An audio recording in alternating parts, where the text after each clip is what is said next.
2 Samuel 20-ാം അധ്യായം 1 മുതൽ 26 വരെയുള്ള വാക്യങ്ങൾ. ഷേബയുടെ വിപ്ലവം. ഷേബ എന്നു പേരുള്ള ഒരു നീചൻ ഉണ്ടായിരുന്നു. ബെഞ്ചമിൻ ഗോത്രത്തിൽപ്പെട്ട ബിക്രിയുടെ മകനായ അവൻ കാഹളമൂതി വിളിച്ചു പറഞ്ഞു, ദാവീദുമായി നമുക്ക് പങ്കില്ല, ജെസ്സയുടെ പുത്രനുമായി നമുക്ക് ഇടപാടില്ല.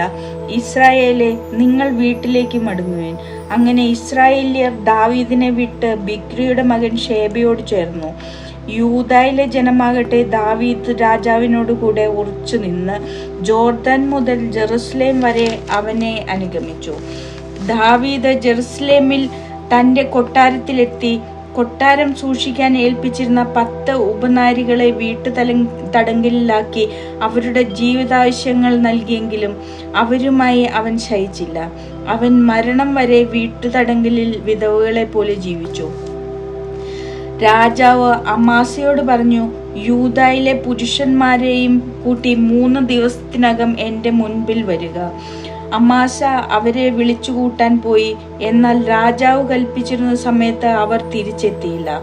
അതുകൊണ്ട് ദാവീദ് അബീഷായിയോട് പറഞ്ഞു, ബിക്രിയുടെ മകൻ ഷേബ അബ്സലോമിനേക്കാൾ കൂടുതൽ ശല്യം ചെയ്യും. അതുകൊണ്ട് സൈന്യവുമായി അവനെ പിന്തുടരുക. അല്ലെങ്കിൽ അവൻ കോട്ടകളുള്ള വല്ല പട്ടണങ്ങളിലും കൈക്കലാക്കി നമ്മെ ശല്യപ്പെടുത്തും. അങ്ങനെ യോവാബും ക്രേത്യരും പെലേത്യരും സകല വീരന്മാരും ബിക്രിയുടെ മകൻ ഷേബയെ പിന്തുടരാൻ ജെറുസലേമിൽ നിന്ന് പുറപ്പെട്ടു. അവർ ഗിബയോനിലെ വലിയ പാറയുടെ അടുത്തെത്തിയപ്പോൾ അമാസ അവരെ സ്വീകരിക്കാൻ വന്നു. യോവാബ് പടച്ചട്ടയും അതിനുമീതെ വാൾ ഉറപ്പിച്ച അരപ്പട്ടിയും ധരിച്ചിരുന്നു. അവൻ മുന്നോട്ട് നടന്നപ്പോൾ വാൾ പുറത്തേക്ക് തള്ളി നിന്നു. സഹോദര, സുഖം തന്നെയോ എന്ന് ചോദിച്ചുകൊണ്ട് യോവാബ് അമാസയെ ചുംബിക്കാൻ വലത്ത് കൈ കൊണ്ട് അവന്റെ താടിക്ക് പിടിച്ചു. യോവാബിന്റെ കയ്യിലുണ്ടായിരുന്ന വാൾ അമാസ ശ്രദ്ധിച്ചില്ല. യോവാബ് അവന്റെ വയറ്റത്ത് കുത്തി.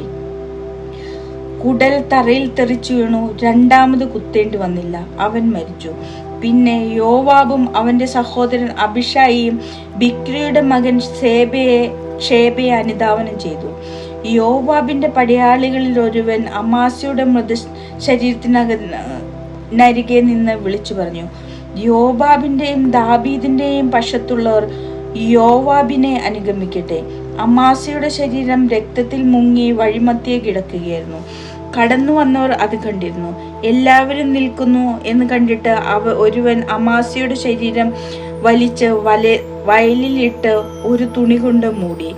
അവനെ വഴിയിൽ നിന്ന് നീക്കം ചെയ്തപ്പോൾ സകലരും ബിക്രിയുടെ മകൻ ഷേബയെ പിടികൂടാൻ യോവാബിനോടുകൂടെ പോയി. ഷേബ എല്ലാ ഇസ്രായേൽ ഗോത്രങ്ങളുടെയും പ്രദേശങ്ങളിൽ കൂടി കടന്ന് ആബേൽ ബേത്ത് മാഖായിലെത്തി. ബിക്രിയുടെ കുലത്തിൽപ്പെട്ടവരെല്ലാവരും ഒരുമിച്ചു കൂടി പട്ടണത്തിലേക്ക് അവനെ അനുഗമിച്ചു. യോവാബിന്റെ അനുയായികൾ ആബേൽ ബേത്ത് മാഖ വളഞ്ഞു. പട്ടണത്തിന് നേരെ അവർ ഒരു മൺതിട്ട ഉയർത്തി മതിൽ ഇടിച്ചു വീഴ്ത്താൻ തുടങ്ങി. അപ്പോൾ വിവേകമതിയായ ഒരുവൾ പട്ടണത്തിൽ നിന്ന് വിളിച്ചു പറഞ്ഞു, കേൾക്കുക, ഞാൻ യോവാബിനോട് സംസാരിക്കേണ്ടതിന് അവനോട് ഇങ്ങോട്ട് വരാൻ പറയുക. യോവാബ് അവളുടെ അടുത്ത് ചെന്നു. നീ യോവാബോ? അവൾ ചോദിച്ചു. അതെ, ഞാൻ തന്നെ. അവൻ പറഞ്ഞു, നിന്റെ ദാസി പറയുന്നത് ശ്രവിച്ചാലും. അവൾ അപേക്ഷിച്ചു. ഞാൻ ശ്രദ്ധിക്കുന്നു, അവൻ മറുപടി പറഞ്ഞു. അപ്പോൾ അവൾ പറഞ്ഞു, ആബേലിൽ ചെന്ന ഉപദേശം സ്വീകരിപ്പിൻ എന്ന് മുൻപൊക്കെ പറയുക പതിവായിരുന്നു. അങ്ങനെ അവർ കാര്യം തീർത്തു വന്നു. ഇസ്രായേലിലെ സമാധാനപ്രിയരും വിശ്വസ്തരുമായവരിൽ ഒരാളാണ് ഞാൻ. ഇസ്രായേലിലെ ഒരു മാതാവായ ഈ നഗരത്തെ നീ നശിപ്പിക്കാൻ ഒരുങ്ങുന്നു. നീ കർത്താവിന്റെ അവകാശം വെട്ടി വിഴുങ്ങുമോ? യോവാബ് മറുപടി പറഞ്ഞു, ഇല്ല, ഒരിക്കലുമില്ല. നിങ്ങളുടെ പട്ടണം നശിപ്പിക്കുകയോ തകർക്കുകയോ ചെയ്യുന്നില്ല. അതല്ല ഞങ്ങളുടെ ഉദ്ദേശം.